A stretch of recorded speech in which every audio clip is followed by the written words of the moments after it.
Round one. Fight. Heroes never die. I'm Commander Shepard, and this is my favorite store on the Citadel. I used to be an adventurer like you. Then I took an arrow in the knee. Power, sex, power. They both come down to one thing. Hungry gamers. Hello, hello, hello, and welcome, boys and girls, to the 279th episode of the Hungry Gamers podcast. We're powered by 8bit.net and those sexy, sexy legends over at Audio Technica. I'm your extremely humble host, Brendan White. You can find me just about everywhere at Brendan8bit. And joining me today, as always, my podcast, Right I Die, the Tales to My Knuckles. You can find her on them socials at Miss Allie Hart. Miss Allie Hart, how the bloody hell are you? I'm doing good. Happy Easter Friday thing. That's it. It's Good Friday. Well, every Friday is Good Friday for us, right? Because it's true, close to yeah. the weekend. But yes, it is the official Good Friday today as we record. We did have a little bit of a break in between episodes, and full disclosure, I will apologise because I got too heckin' drunk the night before and I was a bit of a sloppy mess on our usual recording time. So it's on me while THG is 5 or 6 days later than usual. Yeah. Well, life gets to you sometimes, and sometimes you just need to enjoy yourself. But we do apologise. We've had a pretty good run though. We have had a pretty good run. Consistency is our strong suit most of the time. Most of the time. We always get one mulligan. That's it. Yeah, I needed a little bit of R&R because, Buddy and Simon were in town, friends of the show, obviously fellow content creators from across Australia, and we gave it a big shake. I didn't get home until well after 3 a.m. on, in the early hours of Saturday morning, and we're meant to typically record 5-ish hours after that, and I was in no state to do anything apart from sleep. So, you ordered yourself food, didn't you? I did. I ate a big kebab and ate half a snack pack, with the dogs at 3 in the morning. And it sort of, when I woke up, it absorbed a lot of the booze. I had so much gin, Miss Hart, and so many butter beers as well. Classy gentleman. Oh, what? yeah. What's a, Yeah. a butter beer? Yeah. So What, like Harry Potter butter Harry beer? Potter style. Yeah. We ended up from Bartronica and ended up at GG Easy, which is obviously the hipster gamer bar for everyone here in Melbourne.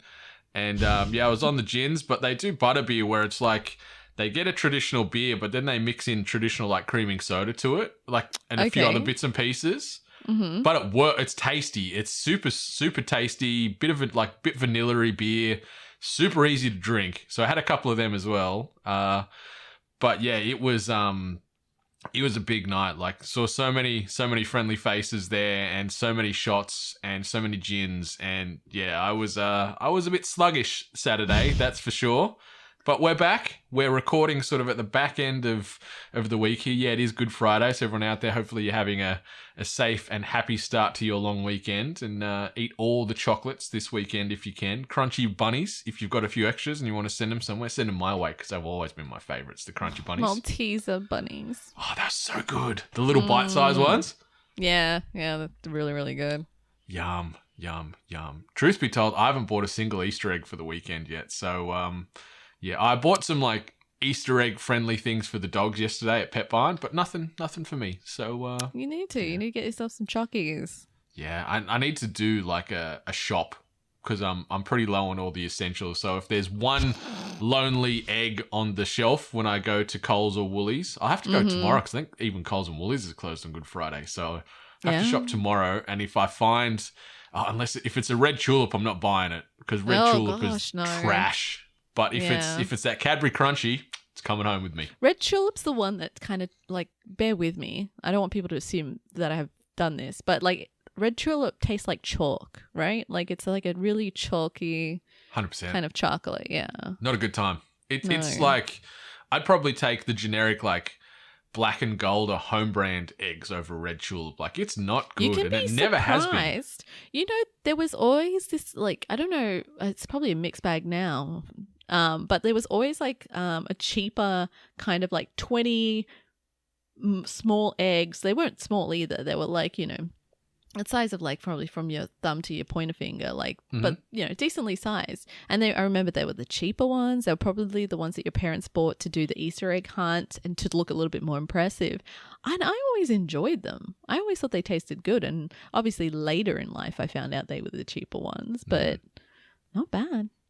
Not bad at all. I'm very curious now. Like, those Malteser bunnies, the crunchy bunnies or the crunchy eggs, they're always my favorites. But I'm seeing online, there's so many crazy new players stepping into that game as far as other flavors and mixing in other candies into the eggs and stuff. It's I hate that. mad world out there. I hate that. Don't put anything in my chocolate like that. I hate those. What were they called? Fantastic Creations, where they put like the gummy worms Marvelous and all that sort of Creations. stuff. Oh, I love them. Well, I love one of them in no. particular, but some of the others can sort of go away. But did we just create a chocolate Easter egg podcast? Maybe we did. Maybe we'll have an Easter special one year. Who knows? Just talk Who about knows? Easter relevance. Yeah, well, let's get this back on the Geek Universe tracks here and maybe talk about what we've been doing. I'm going to quickly tackle a few games because something that you've talked about, I think, is going to be a nice deeper dive to go into. So, rolled credits in the past week or so on Tiny Tina's Wonderland's mainline story. So I've finished the main story. Absolutely adore this game. Like we've talked about it here and there over the last couple of episodes. Phenomenal writing, the voice acting brilliant, the combat great, the weapons as is a tradition for a Borderlands-esque game, in the thousands, the tens of thousands, probably the millions. I don't know the final number that they've got. I think it was like, did they say there was like 1 billion guns in Borderlands 3? I know it was some absurd number. It was a crazy number, yeah. Awkwardly as absurd, or evenly as absurd. But finish the main line, then there's endgame content, and there's sort of additional stuff you can do to find new kit. And because I've finished it, I was playing with Benny last night, and he's still working through some of the story. So I've gone back and working through. And the great thing, as I've touched on earlier, is it scales to your level. So I can still be getting rewarded for going back and playing this older stuff again and get gear at my level. So it's really fun. The connectivity for cross-platform seems to have improved slightly. We had one hard lock on my Xbox that booted me again, but it was only one. Last time I think we played it was 4, so it's improved. But it's still super fun. The whimsicalness of this game, like the zaniness, the craziness, and just the commitment to everybody lending their voices and talents to this game is just, I love it. It's one of my favorite games of the year so far. And another little old ditty that I've been playing, I've Steve Buscemi'd my way into the cool books here. Skateboard on my back, hat backwards. I'm fully committed. Been playing the no build mode in Fortnite the last week or two, and boy howdy, am I having a hell of a time. Yeah, so you've all done it. As of a few hours ago, I can confirm I have installed Fortnite. I've loaded it up. It was very slow, so we talked about this before the podcast, so I might need to just fix a few things before that, but it's now installed. It's kind of there, so yes, I probably will be joining you very soon. Heck yeah, like it is genuinely a completely different game playing with it without having to worry about all that building insanity that just stresses me the hell out because I can't do it. Yeah, just worrying about me and a gun versus that person and their weapon is so good, and it's so fun. And holy guacamole, has the broader pop culture universe just blended itself into this game. Like, there's so many songs that are in the game now that play when people are doing emotes. The sheer amount of skins in this game, like, It's ridiculous. Because it's been so long since I've played it, I've missed so many great skins. So I was such a pleb. Which we talked about on the podcast a lot. We mentioned every time there was a skin that was added and we were like, what's next? And now we kind of are sitting here going, well, I loaded up the game and all I have is some dude. I'm guessing you've it's got the basic generic commando guy or whatever. So, he's laughing now. Yeah. And skins are expensive. I'm speaking like an old person, but skins are very expensive. Where do kids get their money? So and you have to. Do you have to buy the battle pass? Yes. Okay. All right. Yeah, I think it was 800 V-bucks, as the kids say. Is it 800? Is it? Yeah. I must say, there was this really cool skin that I saw in the store where it was like this like black and gold kind of like cool looking chick. I'm like, oh, I'll look at that. And I'm like, okay, 1,600 V-bucks or whatever. I'm like, okay, that's probably like, it's probably like $14 or something like that. And it was something ridiculous. It was, yeah, I can't remember. But then I was scrolling through everything and just doing the conversion of V-bucks to actual money. And I was like, there was like skins that were like $40 or something like that. And I'm just, now I understand all these references about kids being just hungry for V-bucks. It's because everything's so damn expensive, but you want it all because it's all flashy and pretty and stuff. So this game is crack. Yeah, you want that new. You want to be having that prime drip, as the kids say. You want to be looking as good as you can. And yeah, like you see, like they're doing collabs. Like there was Balenciaga skins during the week, which just had those high ticket prices attached to them. And the fact that they've got daily rotation in the shop and then like a weekly rotation. So yeah, as you said, the kids, they're chasing those V-bucks, like, because there's something new out every day, and that serotonin, you're like, I need it. The shop had a timer. It's like, it's gonna refresh it in like 3 hours. I'm like, oh, shit. I'll be back. Set your watches, kids. Like it's insane. But I've got a couple of skins. Like I've still got my old dinosaur ones in the rotation, which I've been rocking. And then I did pony up some money and I bought the Ivor Assassin's Creed Valhalla crossover they got going on. Yeah, that's fair. I've got that because I thought the skin looked pretty cool. And I think it was only, I say only, as in it was no money, but it's still money. I think it was like 800, and you got the skin, the axes, the shield. So you got more than just the character skin. Yeah. But yeah, it's a slippery slope. And then you're fighting, scary. and you see Wolverine roll past you, and then you see Predator, and all these cool ones that we've missed the boat on that, we've talked about on this podcast over the last several years. I'm like, God damn it, why didn't I just jump in there every time we announce one of these and buy it and then piss off again? But anyway. I mean, how are we to know? How are we to know that, it would eventually get us? Yeah. A game that everyone plays. It's super fun. Played with Jesse from Story Mode, played with Joel from Dialogue Options, was playing with Narcy yesterday, friend of the show and Twitch streamer extraordinaire. Played a few solo games, like just with randos. And yeah, like got a couple of crowns throughout my my last week. I think all up I've got maybe 5 or 6 W's in the last week, and a lot of like final fives and things, and it's just good fun. It's just good fun. Like, I don't know if that's like people are cringing when they hear that because, Fortnite is that game still, but no build mode is, I'm in, baby. Yeah, a lot of people have obviously come to the surface saying like, oh, I'm actually enjoying Fortnite now, like because of the no build mode. Like I'm kind of glad to see that it wasn't just my hurdle, like that I just couldn't get over and therefore just not proceed any further of playing Fortnite. So I'm glad to see that other people are like, oh damn, no, now that this is gone, I enjoy Fortnite. And I'm like, okay, all right, it makes sense. Wonder why it took them so long. I don't know. They could have been missing out on a lot of money. It seems like, and maybe they've just noticed there might have been a slight decline in concurrence over the past several months, several years, and they're like, what can we do to try and bring them back? And no build mode seems to have certainly done that because, people are on the socials like, yes, this is great. This is the best interpretation of Fortnite yet. I can't believe I'm back, blah, blah, blah. And I'm one of those people. I'm loving it. Oh, well, watch this space. Yeah. See how my experience goes. Yeah, most definitely. And also binge watched all 3 seasons of Log Horizon. Fantastic anime on Crunchyroll there. I'm not going to dive too deep, but it is one of those standard isekai formulas.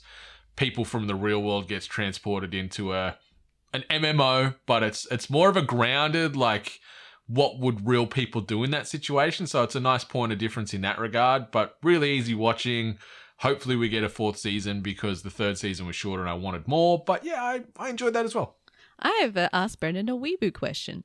Okay. Have you what now? I'm going to just sound like an old person all this episode. Have you watched an anime called Jujutsu Kaisen? I have watched Jujutsu Kaisen. I binged that entire season last year. Let's say somewhere in the back end of last year. Really fucking cool. You must have been the person that I heard it from then. My husband kind of like pitched it to me like I would know what it was. And I'm like, well, lucky for you, I know one person who might. Really good. Really good? Yeah. Really cool concept. The animation style, super slick. And it sort of jumps between that standard animation that you're used to, but then sort of almost weaves in like comic panels in some of sort of the way the imagery's thrown around, and it's really. I haven't watched the movie yet, which is apparently going gangbusters. I think that's why at the he cinemas. asked. Yeah, I think that's why he asked. But the first season that came out last year is really good. Really good. All right. I'll have to put it on some kind of list to watch. About like a group of like demon hunters and sort of the ins and outs of that. It's really cool. There's a deeper story, but I don't want to spoil anything. Obviously, but no, it's worth checking out if you're looking for something fun. But okay, cool. Yeah, Jujutsu Kaisen doing great at the cinema. So I got to watch that movie still sometime. But that's me for this last week ish. Miss Hart, what have you been doing? I haven't played a single freaking game. I apologize, everyone. Like the whole time. I know you're probably like, oh, Ali, it's been almost like 2 weeks. Yeah, no, this dumbass is taking college courses and it's just a little overwhelming. And yes, I did go to Disneyland. Pretty cool. I hate people, so not cool. But like they've got this thing now called Genie Pass Plus or whatever it is. It's kind of like Fast Pass, but you got to pay for it, and it's the best thing ever. So anyone thinking about it, get it, because you just breeze through lines. But yeah, Disneyland's cool. Star Wars Land's cool. Did you build a lightsaber? Oh no. I'm a Darth Maul fan, so I have to buy 2. Oh yeah, stick them together. Quite expensive. And I've got nowhere to put it right now, so another time. But yeah, Disneyland, cool. Haven't played any video games, but watched a movie. A very important movie for me. I actually confess, I watched Sonic 2. I didn't bother watching the first one. Someone told me you don't really need to. So I'm like, all right, cool. I really want to see this one because there's apparently a lot of nods to my favorite Sonic game, which is Sonic 2. So I just kind of went and watched it, and I really enjoyed it. It was nice. Yay! It was really nice. Yeah. Because you haven't given anything away before we recorded, so I was trying to work out if it hit or missed the mark for you, because you're a Sonic loyalist and very, very protective of that franchise, and the fact that you're coming out here and saying you really enjoy it, that makes me very happy. Yeah. Overall, it was a good movie. I had to kind of wrap my head around the whole kind of like, remember, like, this is a family movie. This is a movie for kids as well. So there was like little things that kind of happened that I had to kind of just let it slide to happen. But it for those little things that did happen, I was just overwhelmed with wonderful references and little nods to everything in the franchise, especially what I grew up with, because I didn't really play much of the Sonic games of the newer generation. I kind of stopped around 3. But I played almost everything before that. So seeing those references in there, seeing a Parks and Recreation reference in there was awesome as well. It's a deep cut. It was a funny one, but yeah, it was good. But yeah, the only criticisms that I have on this movie is I would have liked to have heard some songs from the levels. That would have been really cool to hear, even if it was just like a remix or something. It would have been nice to get those kind of nods, because I feel like Sonic music is pretty like prominent and one of the key features of what makes a Sonic game great. And I really could have done without that middle section. Okay. I don't know how much is the spoiler. Yeah, like it was like Sonic movie, stupid C grade level, straight to TV movie, rom-com, and then back to a Sonic movie. Oh, yep. Did we get some more James Marsden fleshing out with his partner from like his girlfriend from the original? Because obviously he's still the human friend of Sonic.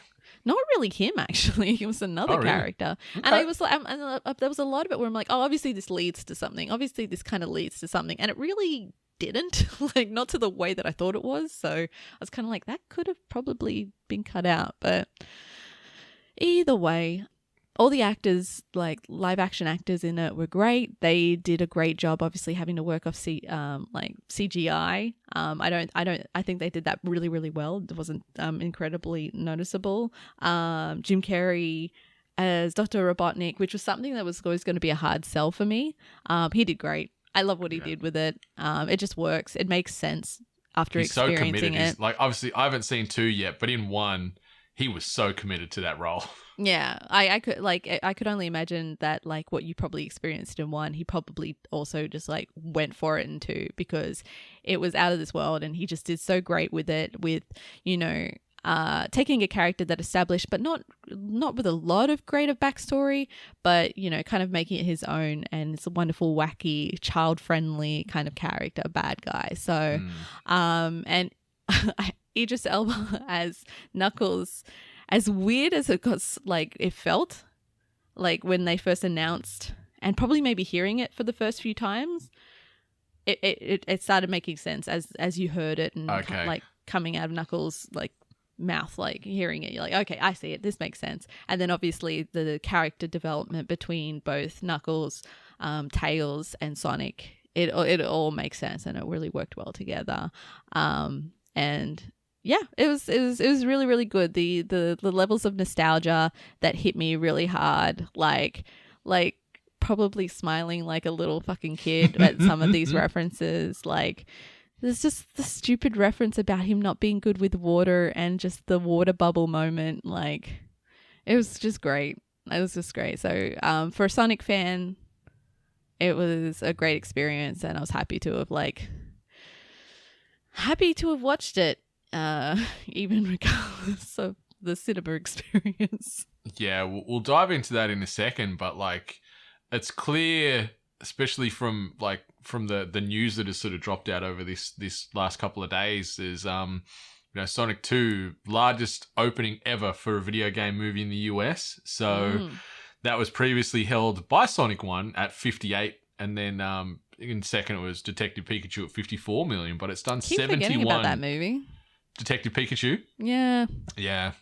We'll get another one eventually. But yeah, 71 million in the opening weekend. So it's doing some big money. Absolutely crushed the number 2 at the box office, which was Marvel's Morbius, which is what it is, which did 10.2 million this past weekend. So it's done 7 times what Morbius did last weekend. Obviously, Morbius has been out for a few weeks, but yeah, it seems to me that we're going to be getting, like, I obviously don't know the story in 2, but I'm assuming they could continue to build this world and this universe out and make future films. So maybe we're going to get a third one, especially after that big chunky $71 million opening weekend launch. So yeah, exciting. Yeah, I'm very positive that based on like just how successful and the great reviews that are coming out of it, that we'll probably see a Sonic 3. And it's crazy, like they've churned this out. Like Sonic, the original film was out in 2020, so this 2 years later during COVID, they've pumped a second one out. So that's a pretty impressive turnaround, especially for the no doubt the huge amount of CGI that'd be running rampant through this movie. Yeah, massive props to the teams that are working on the CGI. They did great. They did a really great job, just from like having to obviously put up with all the detail and the shadows and sunshine reflecting of the, they said it was like, he looked furry for some reason. For some reason, Sonic and that, they looked a bit furry, which was a bit off, but didn't bother me too much. But just the detail that goes into that, and staying on top of it is a big deal. So just massive props to that team. I can't wait to check it Teams. out. Teams. Cannot wait to check it out, and I'm excited to see how they handle Knuckles, because he was always my fave. So, and I love Idris Elba, so it's nice to know that you said it works and meshes together. So I had to like Knuckles. I was always player 2, unfortunately, thanks to my brother. yeah, I was always the same. My uncle was the same. Like, he was Mario, I was always Luigi. He was Sonic, I was Knuckles, or Tails, or whatever game. I was always the buddy, not the lead. Yeah. Son of a bitch. But anyway, Sonic 2, 8-bit approved, you'd say. Oh, yeah. Yeah.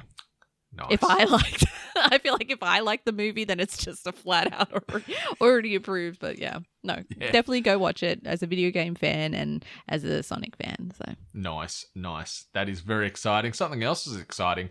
See, our April giveaway is still live. Ooh. So if you want to get in the draw to potentially win yourself an ADG1 gaming headset from our friends over at Audio Technica, just need to drop us a message on the socials or an email, hello@8bit.net, with the code word. Miss Hart, what is that code word again they need to mention? Halo. That is it. Halo. Halo. Send that to us in a DM or an email to go in the draw. Winner will be announced in the next couple of weeks. If you can't wait to potentially win that courtesy of Audio Technica, you can obviously go over and buy some swagger and some equipment from there over at audio-technica.com or audio-technica.com.au for us Australian-based listeners. Best headphones, microphones, gaming headsets, turntables, just the best audio product in the biz. So check that out over there. If you want to get some merch, obviously shop8bit.net to get yourself a t-shirt, hat, hoodie, everything else in between with all those sexy 8-bit designs strewn across them. And if you want to support us, you can do so over at ko-fi.com/we-are8bits. From the low price of $1 per month, you can get exclusive access to content, perks, giveaways, and more. So ko-fi.com/we-are8bit. But let's jump into this. This week's news headlines. And the first bit of news, little surprising, once exclusive to Sony, but get ready, Intrepid Explorers, as Young Horses has announced its colourful and eclectic adventure romp Bugsnax will be making its way to Xbox, Nintendo Switch, and Steam in a little under 2 weeks' time on the 28th of April, as well as coming to Game Pass across both Xbox and PC. But wait, there's more. Not only will new players be welcomed onto the whimsical shores of Snacktooth Island, home to the game's titular snack and bug hybrids, they'll also get their hands on the game's brand new DLC titled The Isle of Bugsnax on the very same day. For those who have already been playing Bugsnax through PlayStation and Epic, don't worry. This DLC will be coming to you at the same time. In this new DLC, players will be sent to a mysterious new island that has risen up from the depths of the sea. And as you may have already guessed by its name, here players will come across a new range of supersized Bugsnax to capture.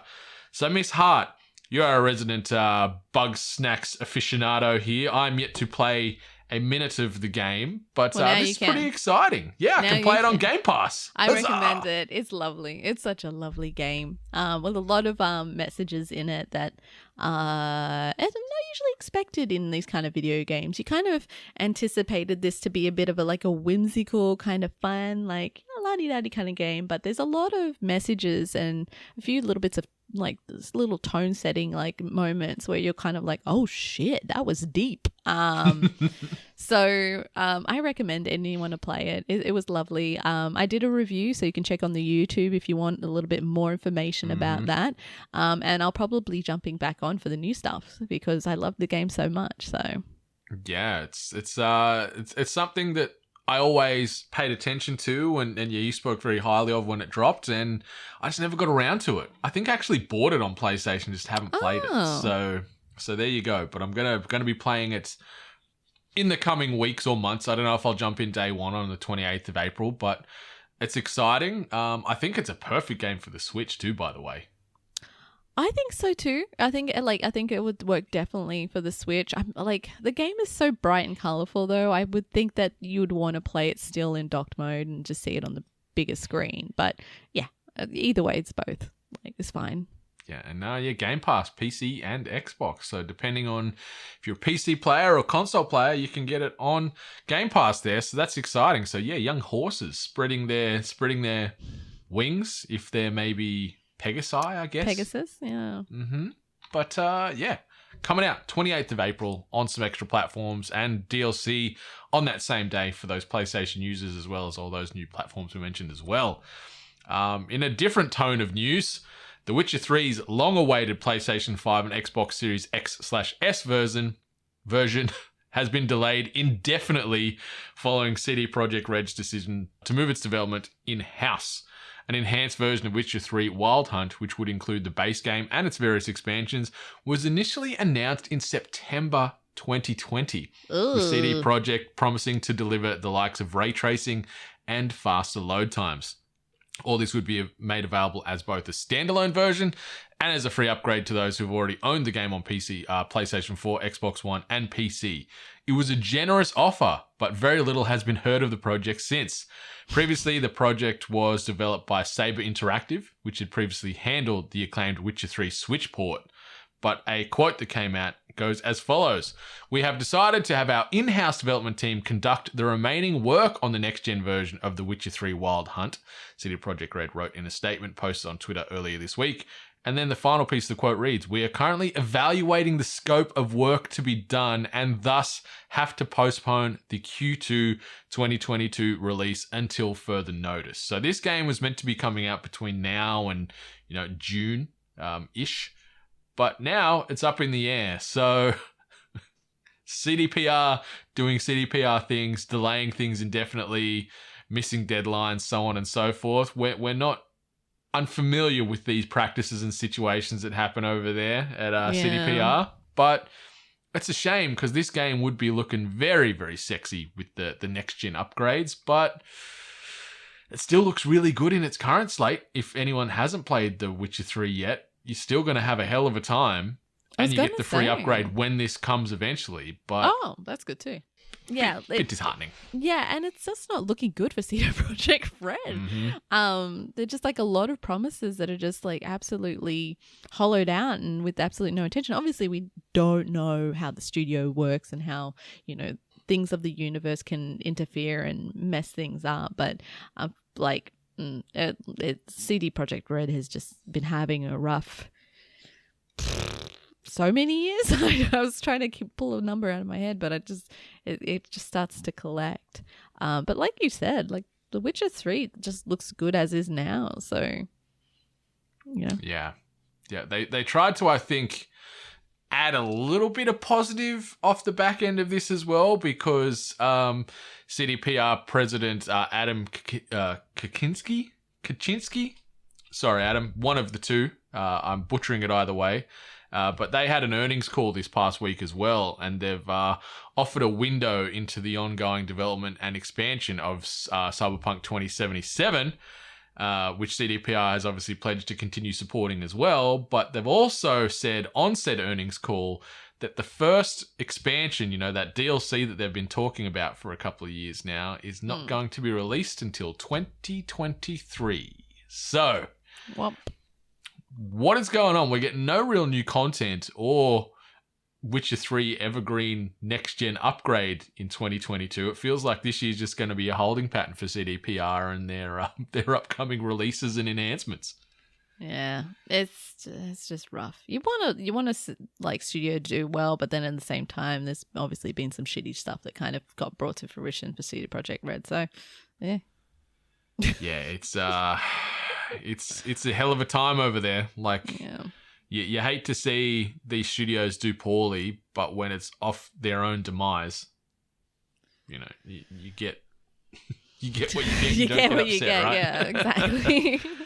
Yeah, just hopefully they can just get their back end shit sorted. Like, yeah, as you said, like we're not boots on the ground at CDPR. We don't know the inner workings, but there's clearly some friction and some disjointedness going on in there to cause delay after delay after delay. And they make these promises and they're going to improve work practices and all these things, and it just seems to be the same story getting trotted out every couple of months regarding delays, and we're still going to support it and whatever. And hopefully they can right the ship, because the gaming industry, if anything, it can be forgiving. Like, the turmoil that No Man's Sky copped on release, and now you look at the game now, and this past week they just announced the new Outlaws expansion coming, which looks super, super slick and mighty impressive and exciting. But I'm not going to jump in day one. I don't know if you're going to jump in day one when it drops. So many things to play. That's the problem. That's the problem. So bad. And yet we talked about playing a game that's been out for years. Yeah. Fortnite! You played this new game called Fortnite, kids? It's radical. How do, fellow children? Oh. Yeah, but hopefully CDPR can get back on track. Obviously, outside of The Witcher 3 getting this next gen and the Cyberpunk 2077 getting DLC and further support, we had the very vague, broad stroke new Witcher game getting announced with the graphic and the Unreal Engine 5 support. So I think they just need to just pick and choose what they're going to do. It feels like they've probably spread this team amongst all these projects and they're spread far too thin. Yeah, it's starting to come across that way, so... Yeah. But some other news. Hasbro announced this past week that it will be acquiring D&D Beyond, which is the digital toolset and library for the 5th edition of Dungeons & Dragons. The announcement came by way of Hasbro's investor newsfeed, followed by an official post on the D&D website. So Hasbro, the makers of many a toy, both action figure, board game, and everything else in between, shifting into the digital realm a little more here by picking up, 5e D&D. No doubt it would have been for a hefty sum, but maybe this is going to potentially open up D&D to a broader audience, you'd think? So, essentially they're acquiring the D&D Beyond digital, interface, which is usually...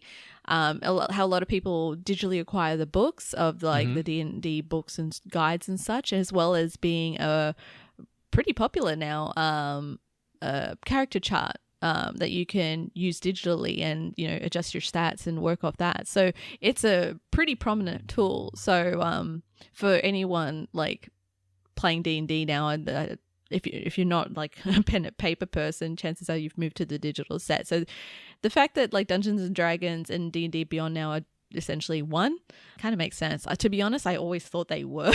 So finding out that they weren't and now they are together just kind of makes sense. So yeah. Why wouldn't you have one and not the other? And yeah, as you said, having that digital home for your character that you can just finish that campaign. I can add my skill points in instead of trying to track that in a diary with a pen. It made it so much easier when I was uploading all my details after that Witcher campaign we did the other week, because you lose pens and papers and you forget, where at least it's available 24/7 online for you, and you can have it on an iPad or a laptop or whatever. Yeah, my D&D campaign might be dead, but it's nice to find that my character still exists somewhere. You could bring her into other iterations. Who knows? She could do crossover events. See if the return of Bish. Yeah, but on the topic of roleplay, 8-Crit obviously is our new home for 8-bit centric roleplay podcasts. Obviously, we've got Han Rolled First on there that you can listen to in its entirety now. And over the next couple of weeks, we'll be releasing Yen Cast First, which is our Witcher offshoot. It's going through the final processes of editing it at the moment, and it will be released all episodes in day one, so you can binge this thing back to back to back to back to back if you like, or you can stretch it out over time. But that'll be out on that RSS feed very soon. So be sure to just subscribe and add 8-Crit into your podcast player, just so you know when it drops. It'll be there day one, that second, ready for you to consume. So Hell yeah. 8-Crit, ATECRIT. We've got some exciting other campaigns planned for the back end of this year that I think you're all going to enjoy. I feel pretty confident about that one. Pretty good. Pretty good. Something else that's pretty impressive. Epic raises a further $2 billion. That's billion with a B, US dollars, from Sony and Lego investors. So yeah, they've done another funding round, which was sort of broadcast out this past week. And we got a chunk of funding from existing investors. My wording is great today. With Sony Group Corporation and Kirkby, which is the investment company behind Lego, each contributing $1 billion each. Holy Shit, that is a lot of money. It is absolutely insane. And the CEO of Epic, Tim Sweeney, has commented and said, as we reimagine the future of entertainment and play, we need partners who share our vision. We have found this in our partnership with Sony and Kirkby. This investment will accelerate our world to build the metaverse and create spaces where players can have fun with friends, brands can build creative and immersive experiences, and creators can build a community and thrive. So Epic just doing things different. Like compared to everyone else in this sphere, they are operating, dancing to the beat of their own drum. They're doing their own things. And obviously with the money that they've got behind them, it allows them to do so. But this is nuts. And like this ties into as well, obviously seeing Fortnite, they're partnering with the Coachella Music Festival. So you're seeing all these metaverse things popping up. So not only are they going to be having musical themed concerts again, but they've also added a ton of Coachella themed items to the store. So, circling right back to that V-Bucks talk at the start, they're just like, we'll take your money in any form, whether it be a concert, whether it be a skin, whether it be a spray, whether it be an emote of your favorite Coachella performer with a couple of bars of their song that plays out in the game. Like, it is absolutely bananas what Epic is doing here. And another $2 billion. I saw some numbers the other day. Apparently, collectively in this funding thing for their, let's say their metaverse development, they've now raised over $21 billion for this thing. That's a lot of money. And like these investors here in this story are like Sony and Lego. Like, I know Legos are, I shouldn't say Lego's a kid's toy because it's not. But, like, these are big brands. Like, these are big companies. And, like, throwing their investment into Epic, it's only going to, like, we're probably just going to start seeing more and more, like, the big ones. It shows they're serious. Like, it shows whatever they're building, whatever this metaverse is ultimately going to become. It's something. When you can get, companies like Sony and Kirkby behind it, it shows that there's buy-in from a broader audience here, and the money and the backing is only further going to prove that this epic metaverse is here to stay. And it's going to be insane. I'm curious to see how it plays out in the coming years when they start maybe releasing more of this and you can get involved and actually experience the metaverse. Yeah. As they say, like, I feel silly saying that, but yeah, it's nuts. It's just, it's getting done so different compared to traditional games, development or film development, whatever. Like, this is sort of bleeding into so many subsets of the pop culture sphere, and it's exciting, but it's still just so alien to me. I'm still trying to wrap my head around it. I had to Google, like, what is a metaverse? Because I feel like now I just hear the term thrown around so goddamn much that it just doesn't make sense anymore to me. Like, I can't establish, like, what investing into this and what it actually means and building one and blah, blah, blah. So, yeah, like, I'm trying to stay on top of, like, what exactly is happening here. So, but it just seems like it's all part of this new kind of, like, I was going to call it a new meta. You can call it whatever you like. But yeah, I think just it's going to take me a little bit more time to kind of, and once we start seeing it as well, like a bit more prominent, maybe I'll understand it a little bit better. But all I know is that it's apparently just raising big money. Big money to do big things that are not yet fully realized. But watch this space because it's inevitable. It's coming. Kind of like the amount of money they've thrown in. Like they're putting their money where their mouth is. These investors and Epic. So it better be epic in every sense of the word, this metaverse. Otherwise, people gonna be pissed because that's a lot of money getting thrown into this thing. And the last bit of news that sort of popped this past week, Square Enix has confirmed that Kingdom Hearts 4 is officially on the way. So they released a video as part of the series' 20th anniversary celebrations this past week, which was dubbed a compilation of all trailers during this past week's event. We unexpectedly catch sight of Sora and the statement, "The heart resides within the soul, which in turn is guided by fate to its rightful place." So, trailer looked mightily impressive. I'm going to quickly read the very broad stroke synopses about Kingdom Hearts 4 that I've managed to dig up, because this franchise, we've talked about this on the pod, and even we just talked about it before we started recording. I got no skin in this game. I don't understand what's going on. Somehow we've got all these Disney characters coming together to fight a big bad, and there's a lot of heart and emotion and a giant key sword. I don't understand.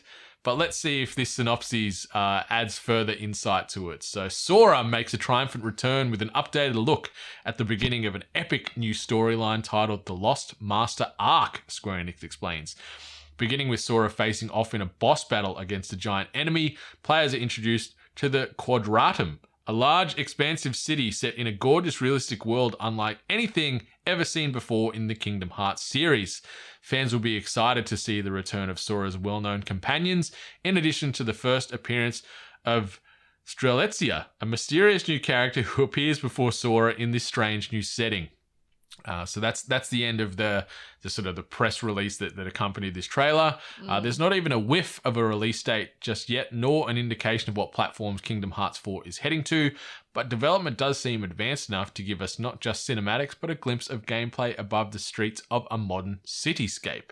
Oh, and right at the end, you see Good Pals, Donald Duck, and Goofy make an appearance as well. So, it looked visually very impressive. Like, it was really cool, and the combat, like, just comparing it to 3 in the previous Kingdom Hearts games, this certainly looks next gen in air quotes, but I don't know what the Christ is going on. I don't understand what was happening here.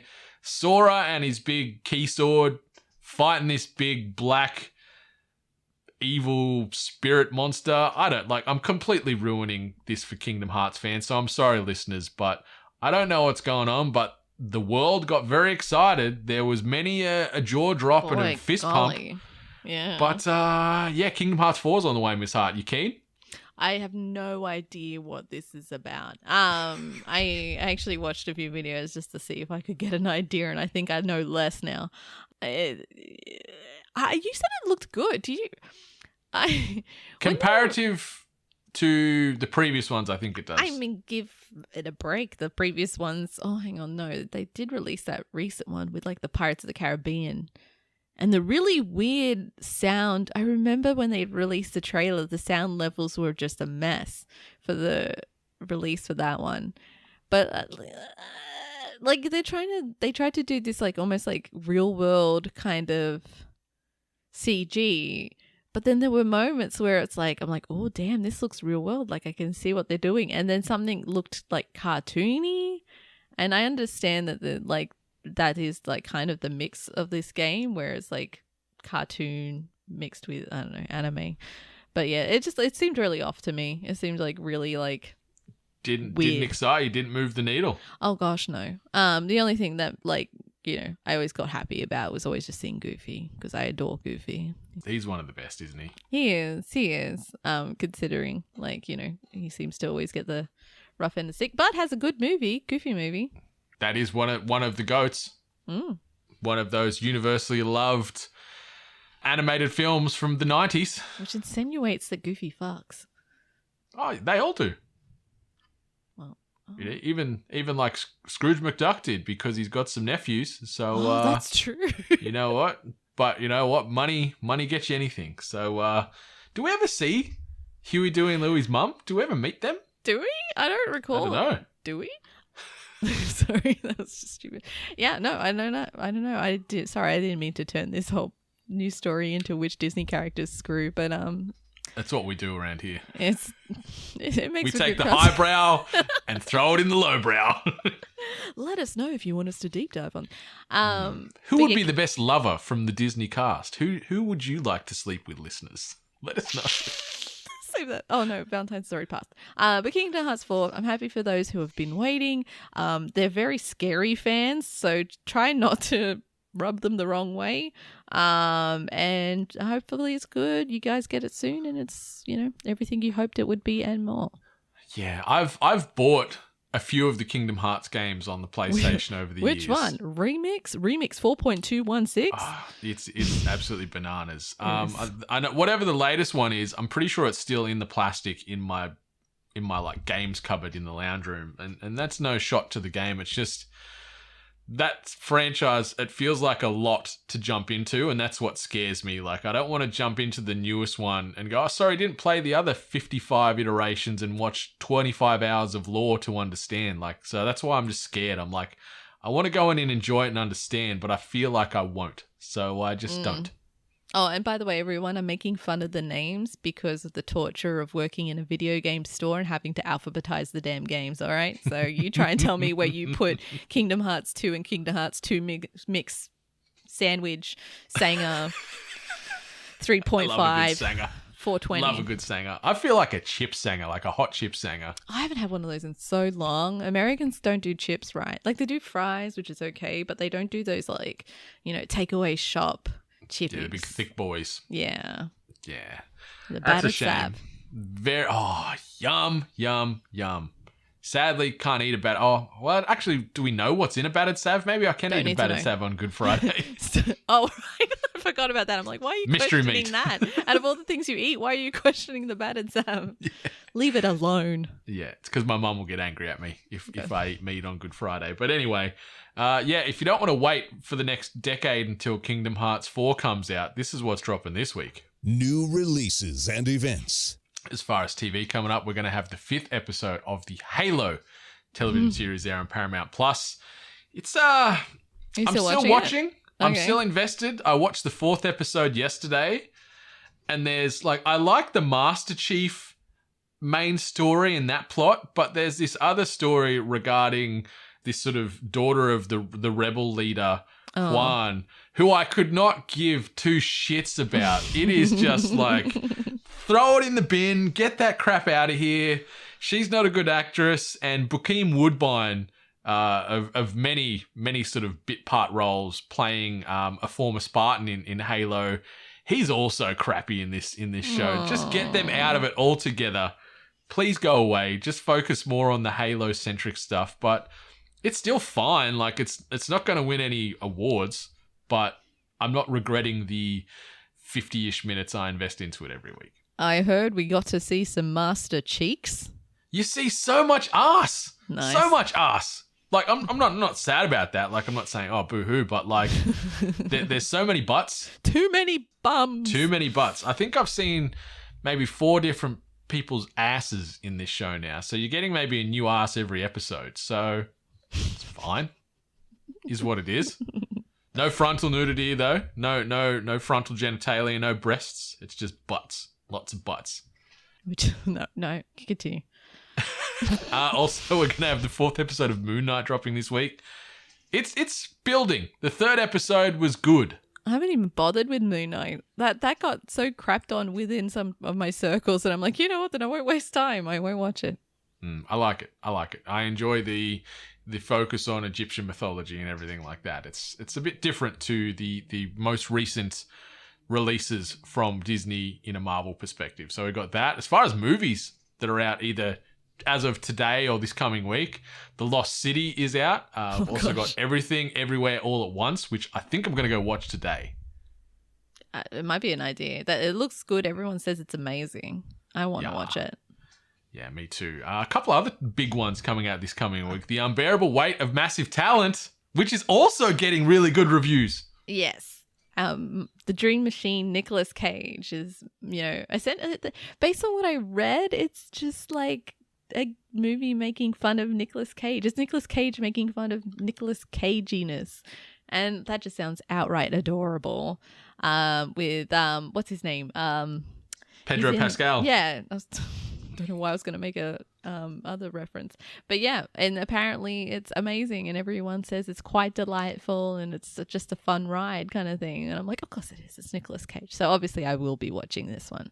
Yeah, Huzo from Player 2, I saw him doing some chatter about it on Twitter yesterday or the day before, and he said it's like his favorite Nicolas Cage film. Oh, wow. So that's a pretty high bar, but yeah, I want to check that out. And the other one that comes out this coming week is The Northman, which is the Viking film, which is also getting very good reviews. Oh, it is? Okay. Yeah, 8s-ish, out of 10. 80s out of 100 if we're going to scale it. Can you do me a favor and just watch the trailer of that one again and tell me it's not 90% screaming? There is a lot. There is a lot of screaming screaming in that trailer.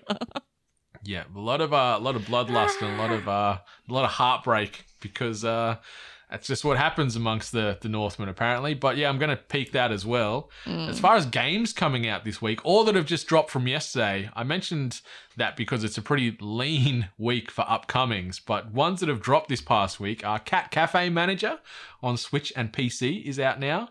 eFootball 2022. Nobody Saves the World, which is getting some good chatter out there.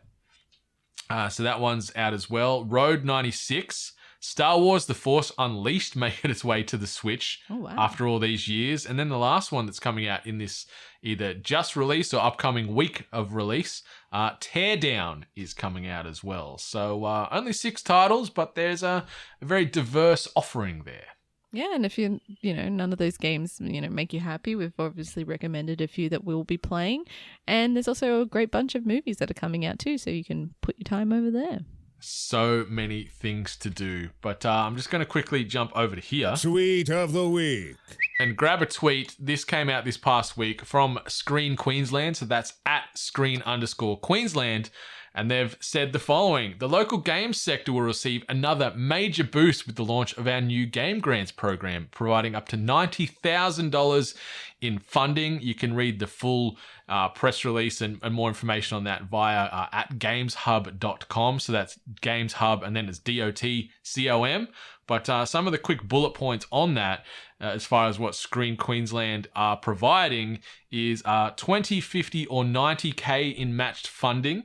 75% of the dev team must be based in Queensland to be able to apply for funding. Fair. Game or live ops dev is okay, but it must be an owned IP, so they can't be sort of subcontracting and making something else just based out of Queensland.